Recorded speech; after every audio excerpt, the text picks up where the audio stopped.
Bonjour à tous, je vous retrouve un petit peu tardivement pour préparer le mois de mai. Alors pourquoi aussi tardivement? Mais je vais vous le dire. Euh,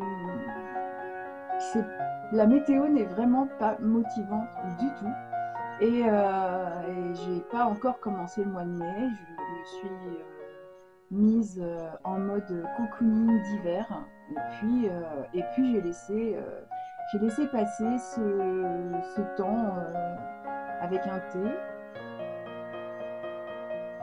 avec un livre, avec beaucoup de choses, comme si je prenais un temps de pause.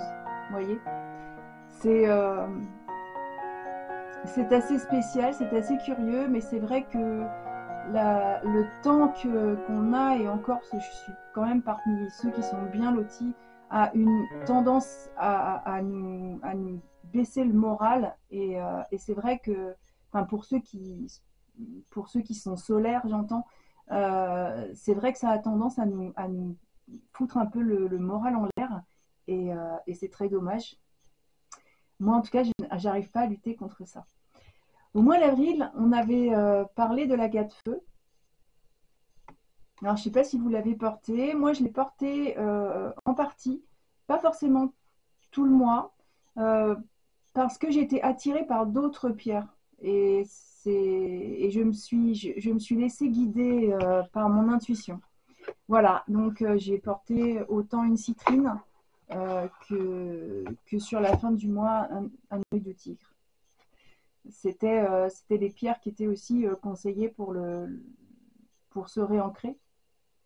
Parce que je ne sais pas si vous vous souvenez, nous devions prendre soin de notre chakra racine. Et alors, je ne sais pas vous, mais en tout cas, moi, je ne me suis pas trop préoccupée de ça. D'ailleurs, le mois d'avril a filé à une vitesse phénoménale et je vais dire que je ne me suis pas préoccupée de grand-chose.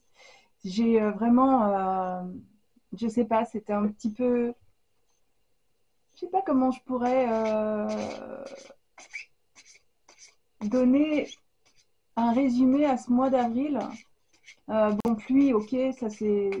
Mais, euh, mais ça arrive qu'il pleuve et que ça ne me dérange pas plus que ça parce que je vais faire je vais prendre des occupations intérieures. Là, vraiment, ça a été difficile. Par contre, le mois d'avril a vu venir chez moi un nouveau compagnon, un chien, adopté dans une association, puisque bon, c'est abandonné. Alors, il y a un peu de travail à faire pour pouvoir sortir avec les chevaux. Et malheureusement, c'est vrai que là, je manque d'énergie vitale. Du coup, bon, il s'est bien habitué. Un chien, il est content d'avoir quelqu'un qui s'occupe de lui. Bon, alors, elle sort pas ma carte. Euh... Ah,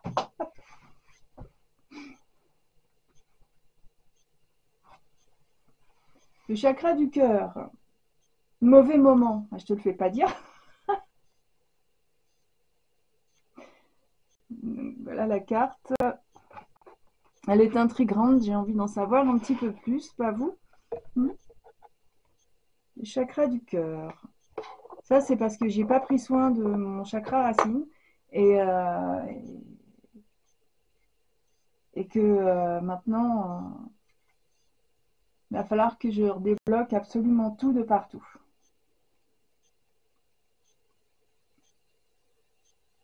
Alors, le chakra du cœur, qu'est-ce qu'elle nous dit, cette carte, au fond? Ton chakra du cœur est bloqué ou a des résistances. Il y a une dispersion d'énergie à ce niveau-là et cela impacte ton corps mental. Cela perturbe tes pensées. Tu peux être dans des énergies de jugement envers toi-même et les autres et cela t'empêche aussi de prendre du recul. Ouais. Cela t'empêche de prendre du recul vis-à-vis de ton quotidien, de tes relations, de ton rôle dans ce que tu vis. Et il y a des liens néfastes au niveau de ton chakra du cœur, ce qui engendre soit des situations toxiques, soit des retards dans les synchronicités qui sont prévues pour toi. Je ne vais pas vous dire que c'est à cause de moi qu'il pleut quand même. Mais le chakra du cœur peut aussi empêcher d'avancer en lien avec les choses qui me tiennent à cœur, donc qui vous tiennent à cœur si vous êtes dans cette énergie aussi. Et donc tu peux t'aider de pierres comme le quartz rose, la rhodochrosite, la tourmaline rose. On a déjà des indications de pierres, hein. Je vais sortir après, mais c'est vrai que y en a une qui me fait envie. Elle est pas dedans. Euh, L'ouverture de ce chakra te permet l'équilibre entre ta vie matérielle et spirituelle. Il permet la connexion avec toi-même, avec ton identité, avec ta volonté. Et surtout, cela détermine ta relation avec les autres. C'est pourquoi l'ouverture du chakra du cœur est indispensable si tu veux te sentir libre d'être toi-même et avancer en lien avec tes convictions et tes aspirations naturelles. Je m'engage à prendre soin de mon chakra et de ne pas faire la même erreur que j'ai commise le mois dernier. En général, quand l'univers nous donne un conseil, eh bien, il est de bon ton de le suivre, sinon c'est pas la peine de demander conseil. C'est un peu comme tout d'ailleurs. Alors, quelle méthode pour dénouer ce chakra du cœur? Alors, ce n'est pas forcément un bon moment pour entreprendre un travail énergétique. Tu peux demander des informations supplémentaires à l'oracle grâce à de nouvelles cartes pour comprendre quels sont les blocages qui t'empêchent d'être dans ta libération énergétique. Il y a déjà une très grande prise de conscience que tu dois avoir avant d'entamer un soin énergétique. Et il y a quelque chose que tu dois voir ou ressentir avant de guérir tes énergies. Prends du temps pour toi afin de déterminer tes motivations et tes attentes concernant ton travail énergétique. Et surtout, fais attention aux signes. Ils te permettront d'identifier l'instant propice à ta guérison. Je me reconnais terriblement. Alors, est-ce que vous souhaitez, puisqu'on me dit que je peux tirer une autre carte oracle pour avoir des précisions, c'est pas forcément une mauvaise idée, donc je reprends mon jeu et je demande donc des précisions sur qu'est-ce que je peux faire pour avant d'entreprendre un travail énergétique pour débloquer le chakra du cœur. Alors, le karma familial, la nature. C'est une jolie carte. Alors, si je ne vais pas chercher des indications plus loin, cette carte, elle m'évoque ma famille animale et la nature, forcément, ma maison. Donc voilà, c'est une carte qui me dit comme ça, sans avoir à réfléchir plus loin, que si je veux me sentir mieux, si je veux pouvoir refaire un travail énergétique, eh bien, je dois me regrouper, me mettre au centre de cette famille et de rester en connexion totale avec la nature. Et effectivement, c'est ce que je me suis dit hier. Alors, heureusement que je tire les cartes en direct, parce que sinon, on pourrait croire que je les choisis. Alors, qu'est-ce qu'elle dit de plus, cette carte?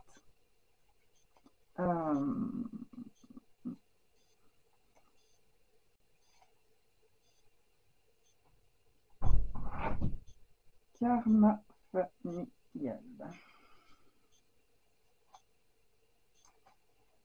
Alors,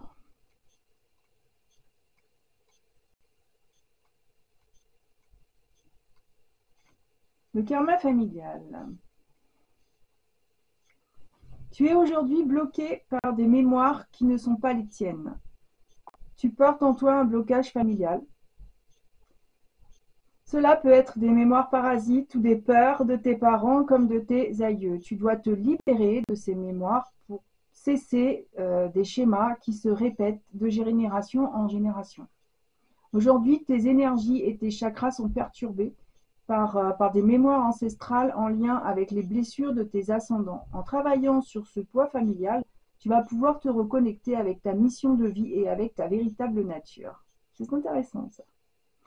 Tu es une personne optimiste, mais ces mémoires te donnent parfois un aperçu sombre pour ton présent et ton avenir. Prends du recul par rapport aux situations que tu as vécues pour avoir conscience de ta responsabilité dans ces situations et pour entrevoir les répétitions de schémas en lien avec ces mémoires et peurs familiales.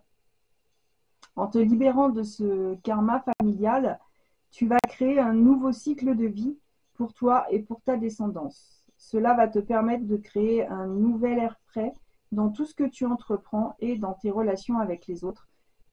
Tu retrouves ton unicité et surtout ta liberté d'être et de vivre ce que tu souhaites, toi et personne d'autre.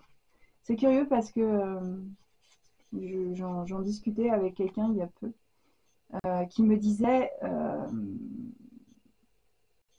la nature te montrera quand il sera temps pour toi de commencer.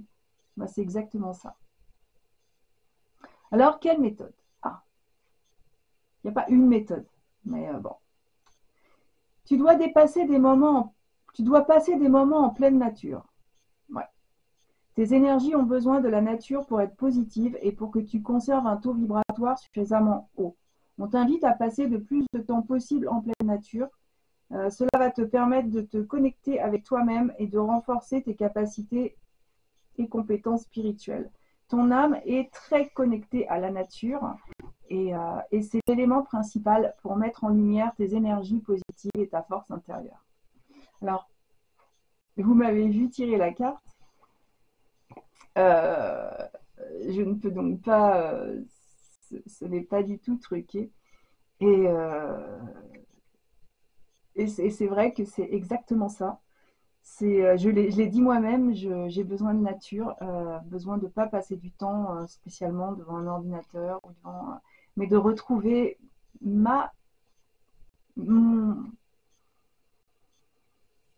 comment vous dire,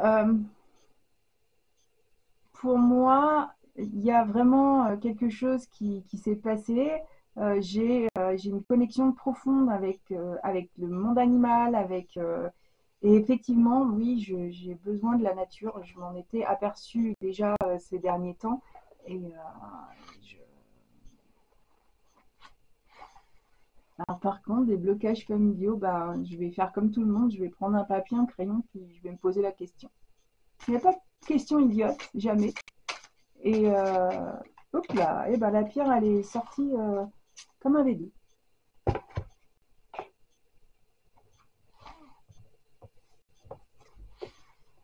Et c'est l'aigle marine. L'aigle marine nous dit de purifier l'âme, le mental, le cœur et le corps permet d'accéder à une vie saine, claire et limpide. Donc voilà, c'est vrai qu'effectivement, c'est très exactement la pierre presque qu'il me faut. Alors je vais voir ce qu'elle nous dit plus précisément. Mais effectivement, quand dans le message de purifier l'âme, de purifier le mental, le cœur et le corps, en plus c'est une pierre que j'aime beaucoup, l'aigle marine.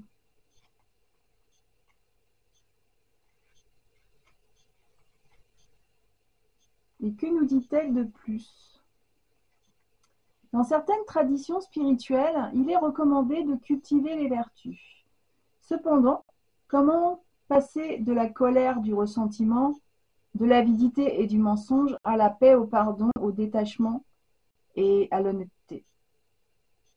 Une étape transitoire peut être la purification de nos pensées, de nos émotions et de notre corps pour éliminer les excès qui les polluent. De la même façon que nous utilisons l'eau, symbole universel de purification, pour le nettoyage quotidien, l'aigle marine peut être le support pour nous laver de tous nos prétendus péchés, apaisant les excès de notre comportement et nous aidant à réorienter notre conduite. Mais son message ultime n'est-il pas, dès lors que nous nous débarrassons de tout jugement sur ce qui est bon ou mauvais, l'être retrouve sa pureté originelle où il n'existe plus de distinction pure-impure.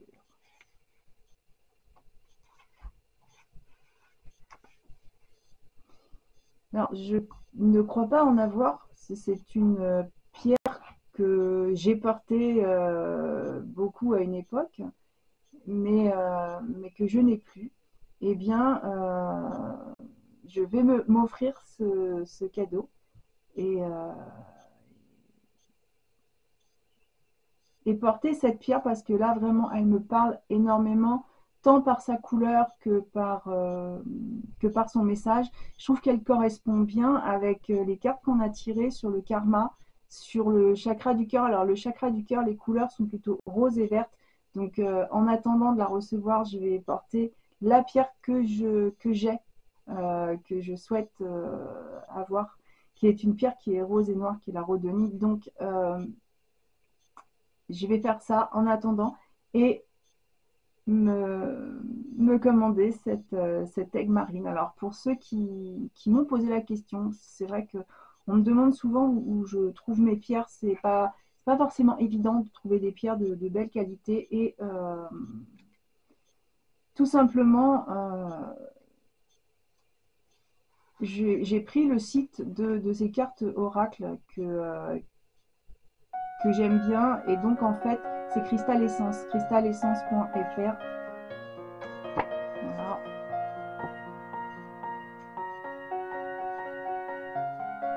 Bon, j'espère que vous voyez bien, sinon je vous mettrai le lien. J'ai pas spécialement d'intérêt particulier commercial avec eux, mais leurs pierres sont très très belles et sont de très bonne qualité. Donc sur ce, moi je vais aller passer du temps dans la nature parce que il est... Quelle heure il est d'ailleurs? Il est 11h15 et je vous sortirai cette vidéo à un autre moment parce que je vais suivre très exactement ce que j'ai décidé, c'est-à-dire prendre mon chien et vraiment prendre un bain de soleil pour cette matinée. Donc voilà, je vous souhaite un très bon mois de mai. On se retrouve pour la décoration du bullet journal et moi je vous dis à la prochaine.